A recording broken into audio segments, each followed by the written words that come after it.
Hey, this is Mass X with a new Eminence and Shadow Master of Garden video.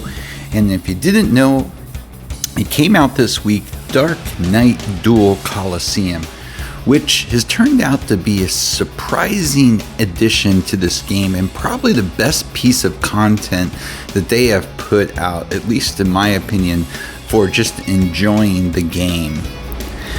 It's basically a tournament format. You put 15 characters in, and then you basically go through.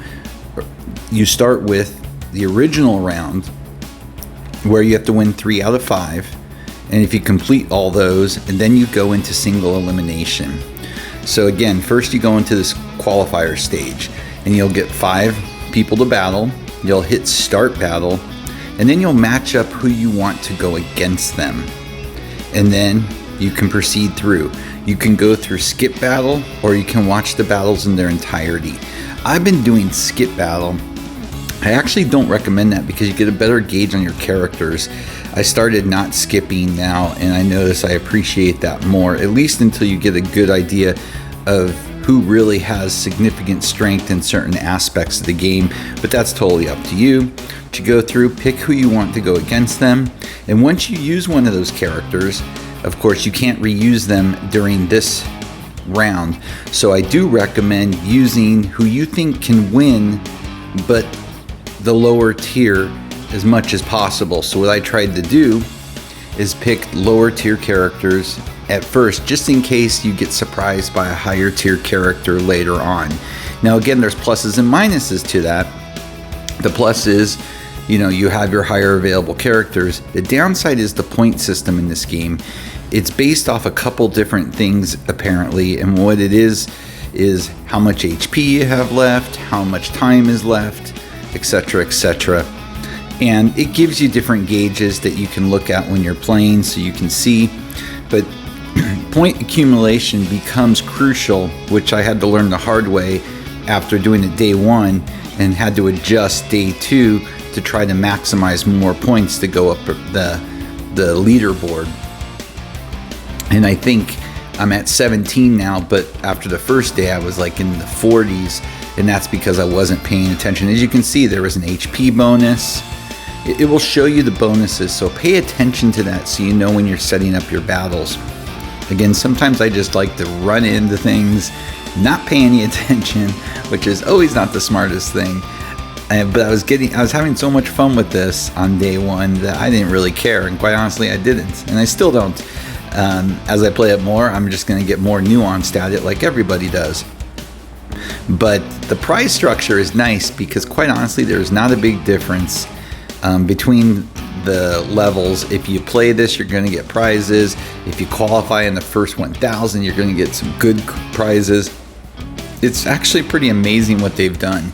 It's fun. The prize structure is pretty much just play and you're going to get basically almost what everybody else does if you play it daily and qualify high enough, which isn't that difficult, quite honestly.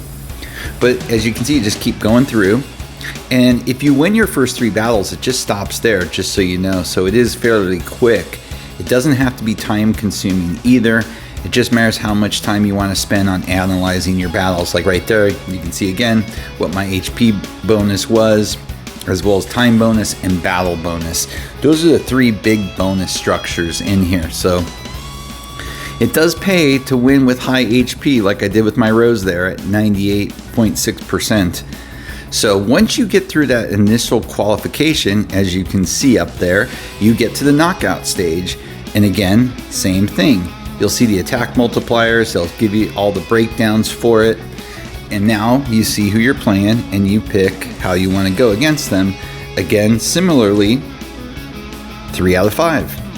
So you go through, and this time you get a little bit more aggressive, but probably not as aggressive because on each level you're probably expecting to play somebody a little harder. In my last match, I actually will show you guys because it was absolutely stupid.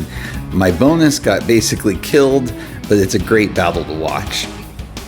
So I'm really enjoying this. I really think adding something like this really gives a different feel to this game.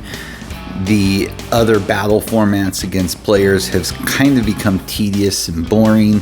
This at least has some interest. And as you can see in this battle, I chose to do a mirror match because I was worried because this character tanks so well, and it paid off. So sometimes you have to make the hard choices in here.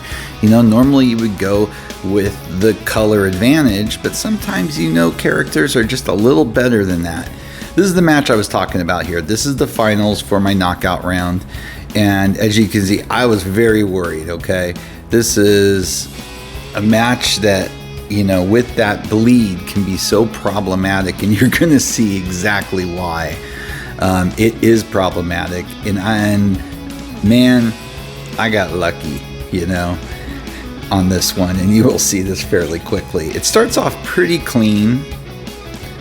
And, they're both damaging each other fairly evenly. But then that bleed kicks in. And my opponent gets the ult first. And that really hurts me. Because when that ult goes off with those bleeds, it is bad news, even though I have the color advantage. Just shows you how good of a character she is. Look at that. I'm a sliver.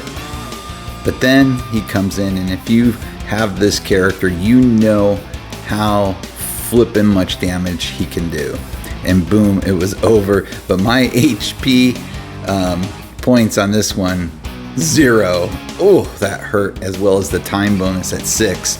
So I took it pretty much in the shorts on that one. Even though I won the knockout round, it still was not very much in my favor. Either way, I ended up finishing up the day and going up to 17, so I was pretty happy, especially since the first day I really kind of screwed around. Even though I made it all the way to the end in the knockout round and won, I still, though, was definitely not as methodical as I was today and future days will be. But yeah, I mean, even at 17, that's a 150 point difference between first. So, you're gonna get some matches that are not gonna be the best, but it's a lot of fun. I encourage people to try this out. I think if you enjoy this game and you've been playing it for a while, it's a great way to utilize a lot of characters that maybe you're not utilizing.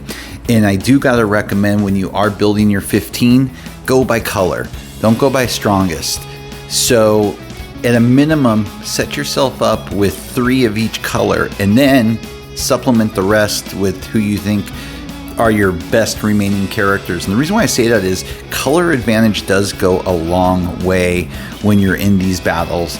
So take advantage of that. All right. Well, let me know if you've tried this out. Let me know if you've enjoyed it. Let me know what you think, because I really do like this new game mode, and I think it's pretty fun. And kudos to the developers for dropping something like this. With that, as always, please like and subscribe. It helps so much. Have a great day.